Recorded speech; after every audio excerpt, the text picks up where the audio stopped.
At 1:43 a.m., I pulled back my bedroom window curtain and looked outside.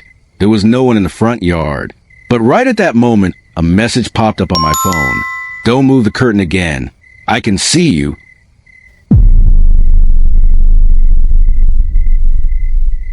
Hello, friends. Welcome to today's episode of True Horror Vault. In today's episode, we will hear 3 terrifying stalker horror stories. But the fear doesn't come from ghosts or supernatural entities. The terror comes from real human beings. People who followed someone day after day, invaded their personal life, lurked around their homes, and hid their presence so carefully that the victims often had no idea just how close they really were. Today's first story is Sarah's. Names and certain personal details have been changed for privacy. This incident took place in Portland, Oregon, and at first, Sarah thought the strange occurrences in her life were merely coincidences. She was wrong. My name is Sarah. I was 26 when this happened. I lived alone in a quiet residential neighborhood in Portland. My house wasn't very large, a small 2-story house with a narrow driveway in the front and a backyard enclosed by a wooden fence. The neighborhood was usually very quiet. At night, there was only the occasional passing car, the sound of a neighbor's dog barking, and nothing else. About 3 weeks before the main incident, I noticed something strange. A small flower pot kept next to my front door kept changing positions. The first time, I thought maybe the wind had shifted it. I ignored it the second time, too. But the third time, I was certain I had placed it on the far right side of the door. Now it was a few feet away. I still didn't worry too much about it. Then one night before going to sleep, I went to close the window and noticed a car parked at the very end of my driveway, a black SUV. I couldn't tell if anyone was sitting inside. I figured it was probably a neighbor's guest. But the next morning, the car was gone.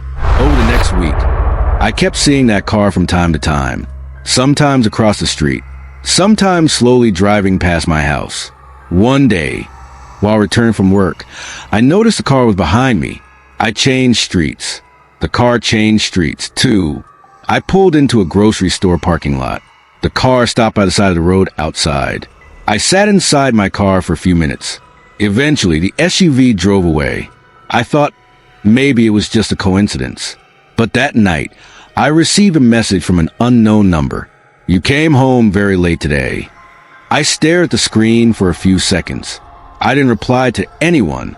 I just blocked the number. The next morning, another message arrived. Even if you block me, I can still see your number. My hands went ice cold. I immediately called the police. They told me to save the messages and, if I saw the person, to note down their license plate number. I did exactly that. Nothing happened for a few days. I thought maybe he had gotten scared off. Then on a Friday night, I was standing in the kitchen. Suddenly, I heard a sound coming from the backyard. It sounded like someone had touched the wooden fence. I froze. Then the sound came again. Tap. I slowly moved toward the kitchen window. I peeked outside through a gap in the curtain. No one was there. As I turned to step back, my phone chimed with a message right at that exact second. Don't stand in front of a window. I couldn't move for several seconds. Then, very slowly, I lowered my phone. My immediate thought was, is someone watching me through the window right now? I turned off all the lights. Then I went upstairs and locked my bedroom door. I called the police. But before they could arrive, another message popped up on my phone. You are in your bedroom now. I had no idea how he knew. I sat beside my bed, trembling. About 10 minutes later, I saw the flashing lights of a police car outside. 2 officers searched around the house. No one was there. No doors were broken. No windows were left open. Before leaving, one of the officers told me, if anything happens again, call us immediately. I didn't sleep for even a single minute that night. The next morning, I installed a security camera outside my house. And that was when the horrifying truth was revealed. I was watching the camera footage myself for the first time. 2:11 a.m. Someone was standing next to the backyard fence. The man stood completely still for several minutes. Then he slowly walked toward the house. He stood right under the kitchen window. And then he looked up.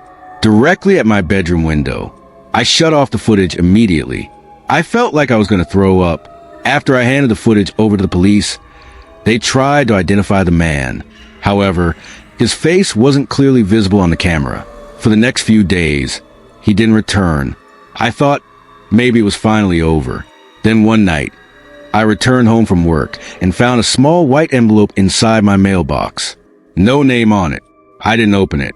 I gave it directly to the police.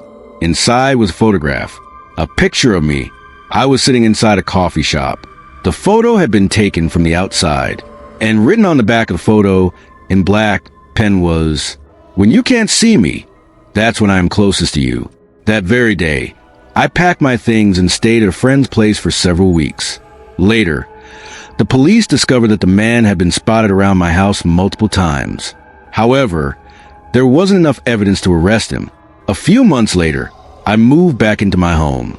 The security camera was still active. I never saw him again. Yet even today, one habit of mine has never changed. Before going to sleep at night, I always check the windows. I lock the doors. And after pulling the curtains shut, I never pull them back to look outside again. Because I never know if someone is standing out there in the dark. And the most terrifying part is, if he ever comes back, maybe he will see me before I ever get the chance to see him. So, friends, you just heard the first story. In Sarah's case, the most chilling part was that the stalker wasn't just following her. He was monitoring her daily life, hanging around her house, and had even reached right outside her window. But our next story is even more unsettling, because in that case, the stalker didn't follow someone from the outside. He made his way directly inside the victim's home, without leaving a single trace on any door or window. Let's move on to story 2.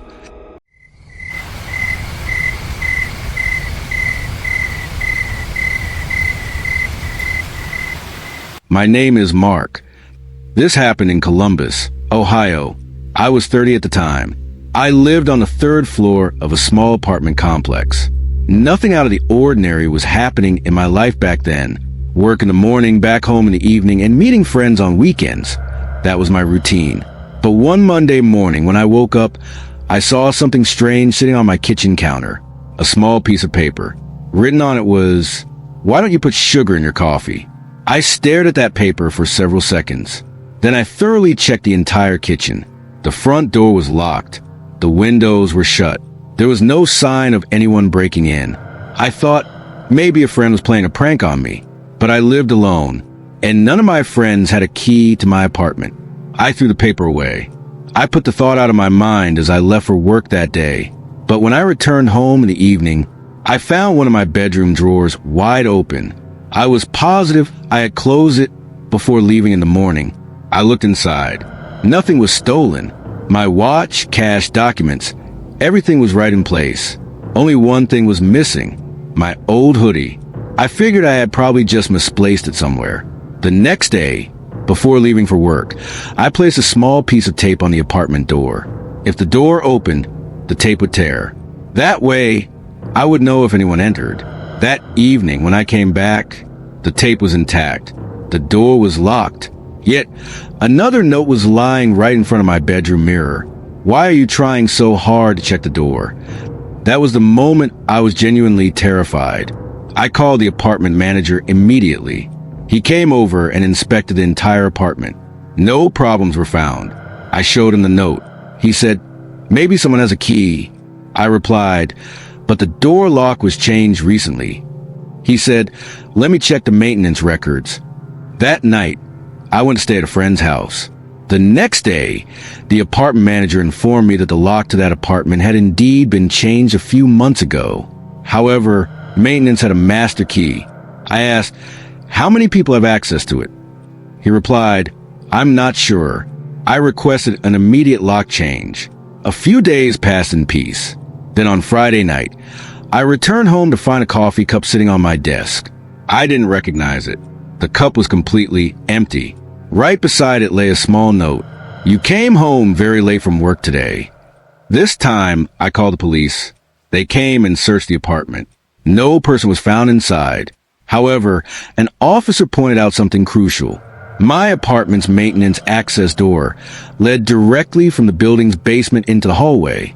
In other words, if someone had obtained a maintenance key, they could enter through my door, and from the outside, it would look as though the door had never been open at all.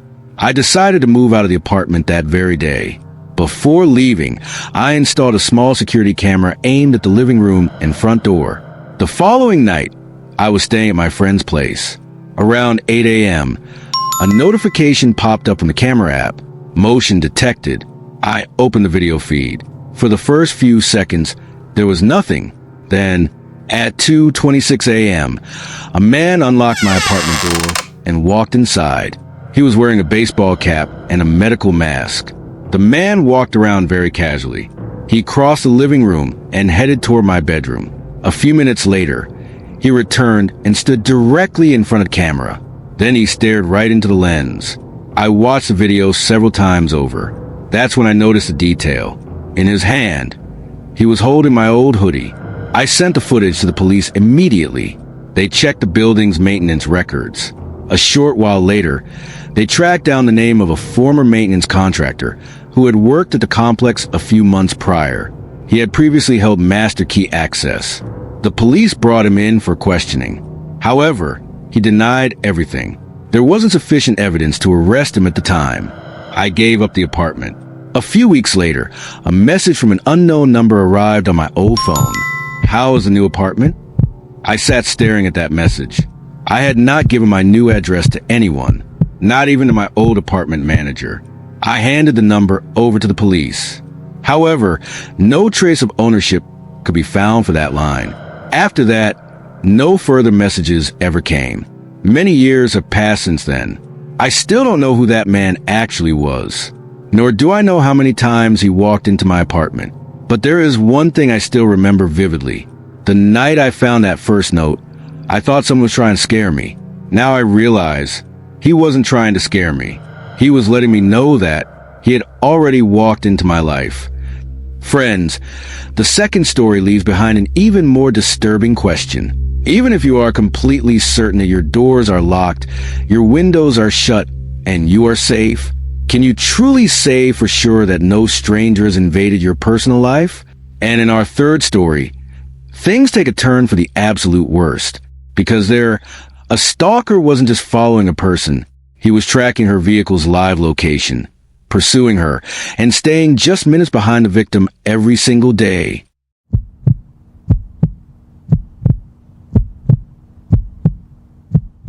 At 11:58 p.m., I was driving home. Suddenly, a message popped up on my phone. Don't stop on the road you are driving on right now for the next 5 minutes. I didn't slam the brakes immediately, because it took only a few seconds for his next message to arrive. I am right behind you. My name is Chloe. This happened in Tampa, Florida. I was 28 at the time. I worked at a marketing company. It took about 40 minutes to commute from my office to my house. I took the exact same route every day. I never imagined that this daily routine would one day become my greatest vulnerability. It started out innocently enough. One day, as I left the office and walked to my car, I noticed a small piece of paper tucked under my windshield wiper. I assumed it was some advertisement flyer. I unfolded the paper, only to read, "Your hair looks beautiful today." I stood there frozen for a few seconds, because that day, I had left my hair down at work. I looked around. There were a few cars parked in the lot. None of them seemed suspicious. I tossed the note away and drove home. Nothing happened the next day. On the third day, there was another note. This time it read, "Yesterday you were standing next to the blue car." I informed office security immediately. They promised to review the parking lot camera footage. However, the camera angle didn't fully cover the area where my car was parked. I still didn't think it was anything catastrophic. Then one evening, as I pulled out of the office parking lot, I noticed a gray sedan following behind me. I didn't think much of it at first. Even after merging onto the highway, the car stayed right behind me. I pulled into a gas station. The gray sedan drove past and kept going. I waited a few minutes. Then I got back on the road. The car was nowhere to be seen. I figured it was all just a coincidence. That night, a message arrived on my phone from an unknown number. You stood at that gas station for a long time today. My heart sank heavy in my chest. I blocked the number. The next morning, I filed a report with the police. They advised me to save every message. I did. No messages came for several days. I felt a small sense of relief. Then on a Friday night, I was driving back from a friend's place. A new notification flashed on my phone screen. It was an alert from my car's tracking app. Unknown device detected. I was bewildered. I had never installed any tracking device on my car. I pulled over immediately. I called the police. They searched the vehicle. At first, they found nothing. Then an officer looked underneath the vehicle and spotted a small black device. It was a magnetic GPS tracker. I had never bought such a thing. Someone had attached it to my car. That was the moment I finally understood that person wasn't just randomly following me on the road. He knew where I was going. He knew when I was coming home. He knew which routes I used. And most likely, he knew exactly where I was stopping. The police instructed me to use a different car for a few days. I borrowed my friend's car to commute to work. Everything went smoothly for about a week. Then one afternoon, my office receptionist said to me, "Chloe, a man left this for you." She handed me a small envelope. I didn't open it. I brought it straight to the security desk. Inside was a photograph, a picture of me sleeping. The photo had been taken from outside my bedroom window. My blood ran cold as I stared at the photo. Because my bedroom was on the second floor, I had no idea how anyone could get close enough to take that shot. The police arrived again. They searched around my house. No footprints were found. No broken windows. No damage to the doors. However, buried in the dirt near the backyard fence, they uncovered a small folding ladder. That was when I knew he had been coming right up to my house. And he knew when I was asleep. I moved into a friend's place for several weeks. Later, the police shared a critical piece of information with me. The GPS tracker attached to my car had been hidden so meticulously that it couldn't be easily spotted from the outside. They added that installing such a device would be difficult without prior knowledge of my car's model and license plate details. Meaning, he hadn't just stumbled upon me by chance. He had been target tracking me for a long time. About a month later, the police called me. They said a suspect had been brought in for questioning. His name was Ryan. He frequented a gym near my office building. I didn't know him at all. During the investigation, police discovered he had been taking photos of my car for months. He had also been tracking my social media accounts. The most disturbing part? He wasn't a close friend. He wasn't a co-worker. He was a complete stranger. The police kept him under surveillance for a while. However, since there was no direct physical evidence of him breaking into my house, they couldn't detain him long-term at the time. Eventually, I moved to another city. I took a new job. I bought a new car. I deleted my social media accounts. I changed my phone number. After many months, I finally began to feel that it was all over. Then one night, I was standing near the window of my new apartment. Suddenly, a message arrived on my phone from an unknown number. Just 3 words. New city, same you. I never replied to that number. I reported it to the police. However, the number went inactive shortly after. I don't know if Ryan was the one who sent that message. I don't know if he actually tracked me down to my new city. But there is one thing I know for sure. Ever since that experience, I never take the exact same route every day. I always watch where I park my car. I regularly check my phone permissions. And I never let any stranger know my daily routine, because I used to think that following someone required keeping them in sight. Now I know a person can be miles away from you and still know everything about your life.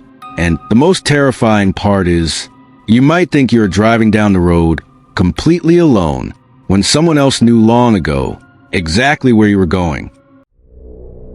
Friends, perhaps today's 3 stories will make you look at things in a new light. Stalking doesn't always start with someone following you down the street. Sometimes it starts with a small text message. Sometimes with an unfamiliar car. Sometimes with a shadow standing outside your window. And sometimes with a tiny tracking device hidden inside your own vehicle. So if you ever feel that gut instinct telling you someone is following you, never take that feeling lightly. Save your evidence. Inform people you trust. Reach out to local law enforcement if necessary.